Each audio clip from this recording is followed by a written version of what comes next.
எழுதிட்டியா நீ? அவனை பார்த்து எழுதிக்கோ. டேய் உனக்கு விட்டா டைம் நீ என்ன பண்ணுற? இப்போ தான் ஏஎஸ்சி வேல்யூவே கண்டுபிடிக்கிற நீ. அவன் தான் சார் எழுது. அவனை பார்த்து எழுது பக்கத்தில். நிர்மல் மனோஜ் அவனை காட்டுற நோட்டு அவன் பார்த்து கையெழுத்து புரியாது சார். சரி எப்படி சார் நீ படிக்கிற வேலைக்கு வராது வரல? அவன் வரதே இல்லையா ஒரு மாசமா? வராமல் நான் நடத்துவானா? தமிழ் நடத்துவிட சார் சுப்பிரமணியம் வரல சார். நிர்மலே ஏழு நிர்மல் அந்த சம படி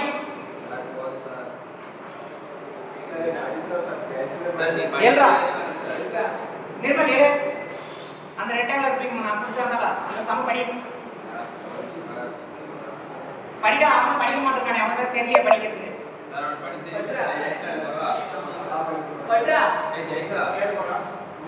ஏழு நிர்மல் படி. டேய் நாளைக்கு 400 கிளாஸா எப்பயும் போல வந்திருக்கான். சரியா? படி. டிசைனியா rectangular column to carry an axial load.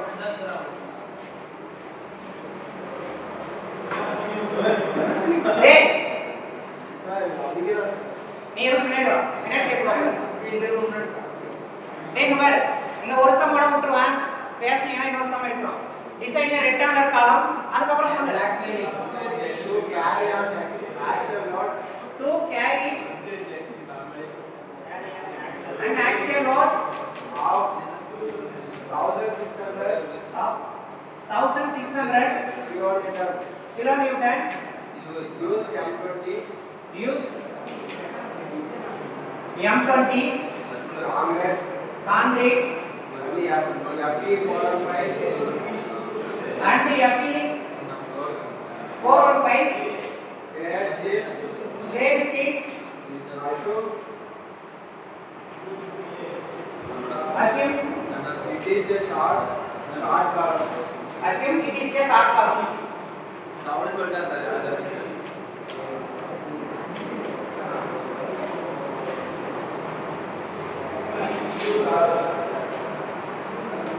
அதுக்கப்புறம் அவ்வளோதானா? டேக் பேர் ரெடி. ஸோ கொஸ்டின் படிக்கிறேன். Design a rectangular column to carry an axial load 1600 kilonewton. Use M20 grade of concrete and Fe 415 grade of steel. Assume it is a shortest column. நம்ம வந்து முன்னாடி எல்லாம் வந்து shortest column longest column சொல்லி கண்டுபிடிச்சோம். ஆனா இதுக்கு வந்து நம்ம கண்டுபிடிக்க தேவையில்லை. ஏன்னா அவனே வந்து क्वेश्चन நமக்கு என்ன கொடுத்திருக்கான்?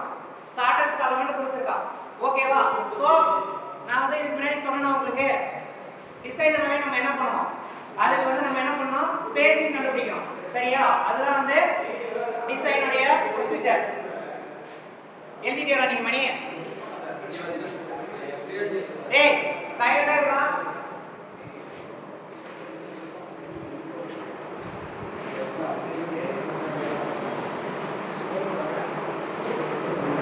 இந்த சம்மர் ரொம்ப ரொம்ப இம்பார்ட்டன்ட். ட்விஸ்ட் பண்ணி கேட்டா क्वेश्चनல இது மாதிரி தான் கேட்பான். பிரெத் கொடுக்க மாட்டான், லெந்த் கொடுக்க மாட்டான். அது ஆப்பன் அவுட் ஆகும். ஒண்ணும் பிரச்சனை இல்ல. டேய் இங்க பாரு கவனி. சம்ம முதல்ல கவனி. நமக்கு வந்து பிரெத்தும் கொடுக்க மாட்டான், டெப்த்தும் கொடுக்க மாட்டான். ஆனா இதுல என்ன கொடுத்திருக்கான்? Design rectangular column axial load 1600. அது வந்து 1600 kilonewton. ஒரு லோட கொடுத்திருக்கான். என்ன கிரேட் ஆஃப் கான்கிரீட், ஸ்டீல். மூணே டேட்டா மட்டும் தான் இருக்கு. இத வச்சிட்டு நம்ம என்ன பண்ணனும்னா டிசைன் பண்ணனும். இந்த சம்ம கரெக்ட்டா கவனிச்சா மட்டும் தான் வந்து சம்ம நமக்கு போட தெரியும். ஓகேவா? இந்த மாடல்ல இருந்து கேட்கலாம். ஃபர்ஸ்ட் ரெண்டு மாடல் நடந்தனியா அது இல்லனா இந்த மாடல்ல இருந்து கேட்பா. எதுமே கொடுக்காம லோட் கொடுத்துட்டு கான்கிரீட் கொடுத்துட்டு ஸ்டீல் கொடுத்துட்டு டிசைன் பண்ண சொல்லுவோம். இதை எப்படி டிசைன் பண்றேன்னு பாரு. முதல்ல given data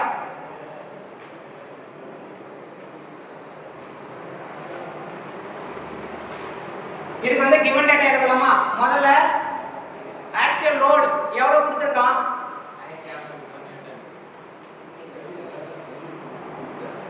1600 கிலோமீட்டர் மட்டும் தானா?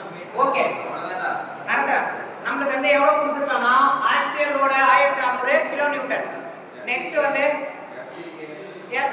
FCKன்றது என்னது? கான்கிரீட்.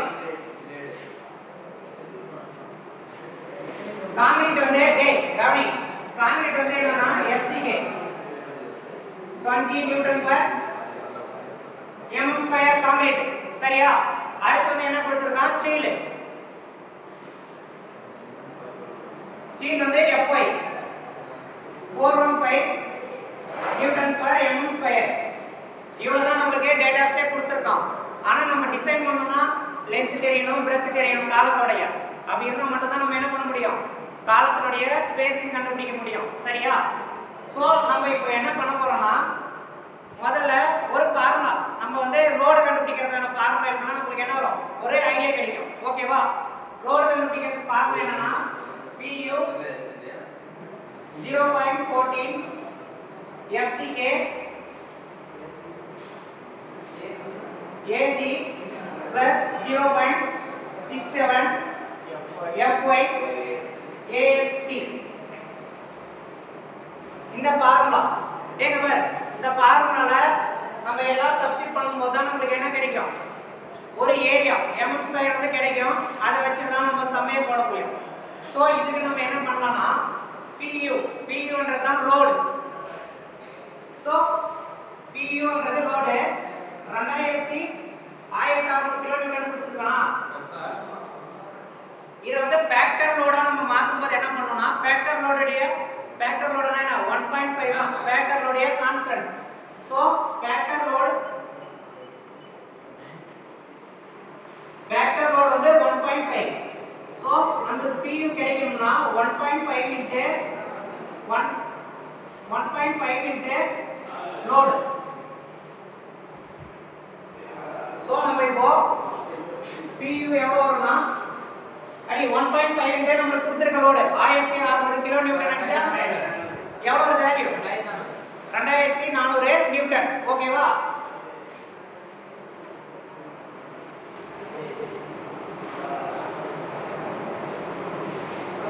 சார் பாட்டு அப்படியே போடுங்க சார். இப்போ வந்து போன டைம் அப்படியே போட்டோம். ஆனா இந்த டைம் ஏன் இப்படி போட்டோம்னா டிசைன் ரெக்டாங்குலர் காலம் டு கேரி ஆக்சியல் லோட். நமக்கு வந்து ஒரு ஆக்சிஸ்ல ஒர்க் ஆகல ரோடு தான் வந்து கொடுத்திருக்கான். முன்னாடி எல்லாம் டைரக்டா லோடு கொடுத்துட்டு லெந்த் பிரெத் எல்லாம் கொடுப்பான். ஆனா வந்து அதுல ஆக்சியல் லோட் கேட்டாங்க. சரி சார். ஆமா சார். சார் PU 10 or 3 தான் வரும் 6 வருது. சரிங்க, இது டிசைன் பண்ணலாம். ஓகே. Fine sir. ஆமா, கிலோ நியூட்டனை நம்ம வந்து நியூட்டனா மாத்தும்போது 10 to the power 3. ஓகேவா? போட்டு வந்துட்டோமா? சோ நெக்ஸ்ட் வந்து நம்ம என்ன பண்ண போறோம்னா இப்போ இருக்கிற டேட்டாஸ் எல்லாம் எடுத்து இதுல சப்ஸ்டிட் பண்ணலாம். ஆனா பட் அப்பயும் நமக்கு இந்த மாதிரி சிவா வேடிய பாக்கறானே இந்த சம் ரொம்ப இம்பார்ட்டன்ட். சார் தேர்ட் யூனிட்ல நீ ஏமாத்தற, ஃபோர்த் யூனிட்ல ஏமாத்தாம பாரு. அப்படி இருந்தா மட்டும் தான் ஃபோர்த் யூனிட்ட உன்னால கவர் பண்ண முடியும். சரியா?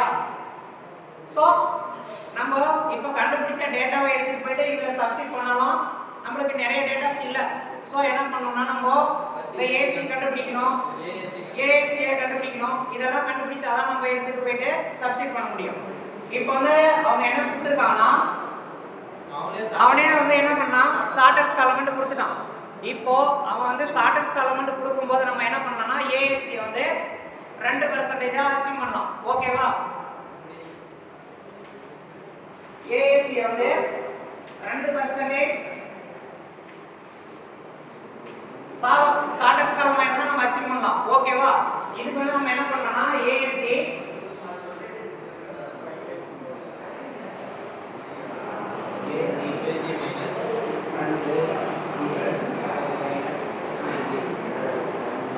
இப்போ பார் நம்ம AAC வந்து 2% அஸ்யூம் பண்றோம். சரி ஓகேவா? இத வந்து எப்படி எழுதலாம்னா இப்போ AAC AG minus 2 divided by 100 எவ்வளவு வருது வேல்யூ?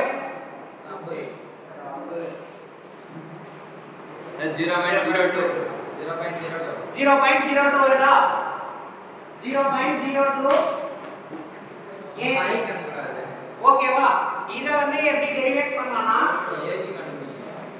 இந்த பாரு இந்த ஸ்டெப்பை கவனி. அப்படி இருந்தா மட்டும் தான் உன்னிப்பா புரியும்.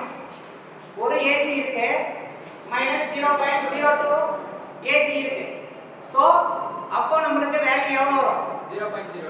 1ல இருந்து இங்க பாரு, இது 1 மைனஸ் 0.02 கழிச்சா எவ்வளோ வருது?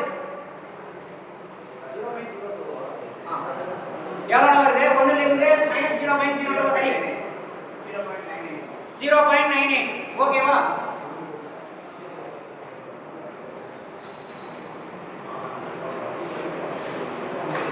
ஏஏசியோட வேல்யூ மைனஸ் 0.98. இது எப்படி வருதுன்னு திரும்ப ஒரு டைம் சொல்றேன் பாரு. அவனே ஷார்ட்டஸ்ட் காலமா கொடுத்துட்டான். ஸோ ஷார்ட்டஸ்ட் காலம் பண்ணும்போது நம்ம என்ன பண்றோம்னா ஏஏசியோட வேல்யூ வந்து 2% அஸ்யூம் பண்றோம். சரியா? ஸோ 2% அஸ்யூம் பண்ணும்போது ஏஜி மைனஸ் 2 × 100 / ஏஜி இந்த ஃபார்முலா வந்து நம்ம சப்ஸ்டிட் பண்ணும்போது முன்னாடி ஒரு ஏஜி இருக்கு. ஸோ இதை நம்ம வகுக்கும்போது நமக்கு என்ன வருதுன்னா 0.02 ஏஜின்னு வரும். இங்க இருக்க 1 இங்க இருக்க 0.09 இதில் வந்து நம்ம மைனஸ் பண்ணா நமக்கு வந்து என்ன வருது? ஏஜி வேல்யூ 0.098 ஏஜின்னு வரும். முன்னாடி ஒன்று இருக்கிற மாதிரி அர்த்தம். இங்க முன்னாடி 1 தான் இருக்கிறதா அர்த்தம். இங்க வெறும் ஏஜி இருக்கு, இங்க 0.02 ஏஜி இருக்கு. ஓகேவா? சோ இதெல்லாம் நம்ம மைனஸ் பண்ணும்போது ஏஎஸ் ஓட வேல்யூ 0.98 ஏஜின்னு வரும். புரியுதா இந்த ஸ்டெப்? யாருக்காச்சும் இந்த ஸ்டெப் டவுட் இருக்கடா? ஓகே.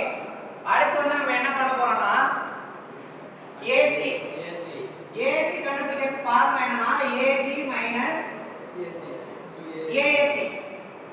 இதுதானே வந்து ஏசி கண்டுபிடிக்கிறதுக்கான ஃபார்முலா. நம்ம கிட்ட வந்து ஏஜிக்கு வந்து வேல்யூ இல்ல. சோ அதனால ஏஎஸ்சி ஓட வேல்யூ என்னன்னா 0.0. திரும்ப அதே மாதிரி தான் வரும்.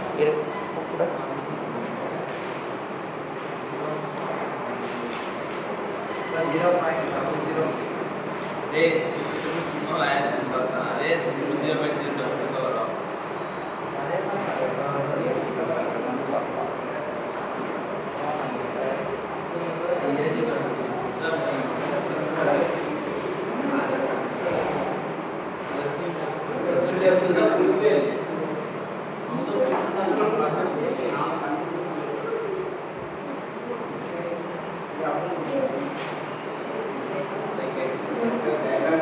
டேய் நம்பர் கவனி.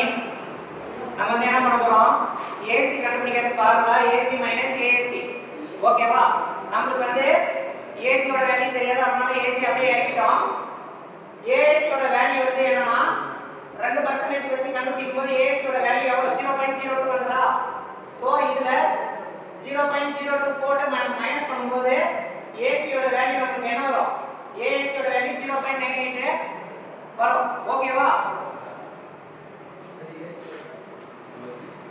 அடுத்து வந்து இந்த ஃபார்முலால இருக்கிற டேட்டாஸ் வச்சு சப்ஸ்டிட் பண்ணலாம். PU என்னன்னு கண்டுபிடிச்சோம்?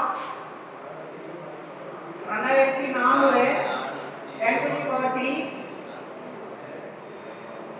0.40 plus FCK என்றது 20 AC என்றது நம்ம வந்து AC வேல்யூ கண்டுபிடிச்சோம் இல்லையா? AC minus 0.98 இது வந்து கண்டுபிடிக்கும் போது நமக்கு AC வந்து வேல்யூ எவ்வளவு வருது? 0.02.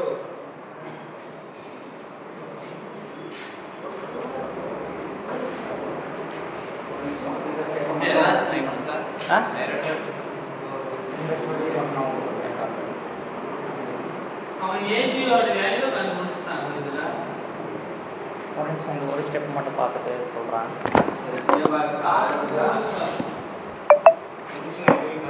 சார்